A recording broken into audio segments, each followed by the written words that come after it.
دوستو drama serial انتخاب اب کافی زیادہ دلچسپ ڈرامہ بن چکا ہے۔ اب یہاں پر مرزا صاحب کو یہ بات پتہ چل گئی تھی کہ ان کی بیوی کا جو بھائی تھا وہ انہیں دھوکہ دے رہا ہے۔ وہ ان کا جو سالہ تھا وہ فل 2 نمبری کر رہا تھا دکان میں، اور جو بھی خرچہ اس کا بچتا تھا اس میں سے بڑا حصہ وہ اپنی جیب میں ڈال رہا تھا، اور مرزا صاحب کو یہ بات پتہ چل گئی تھی۔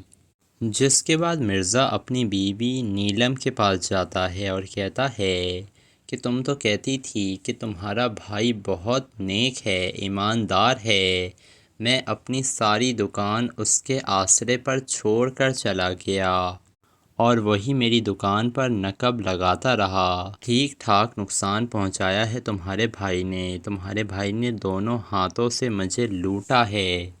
یہ سن کر نیلم خاموش ہو جاتی ہے۔ دوسری طرف شاشا جو تھی وہ اپنے گھر میں کال کرتی ہے اپنی ماں کو اور کہتی ہے کہ کاش کہ زارون کی شادی روما سے ہو جاتی اس موہنی کے بجائے، تو آج ہمیں بزنس میں یہ مشکل دن دیکھنے نہ پڑتے۔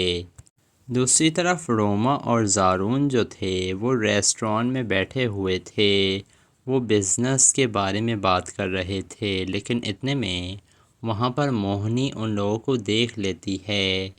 موہنی کہتی ہے کہ تم کیا کر رہے ہو اس کے ساتھ؟ زارون کہتا ہے موہنی جیسا تم سمجھ رہی ہو نا ویسا کچھ بھی نہیں ہے۔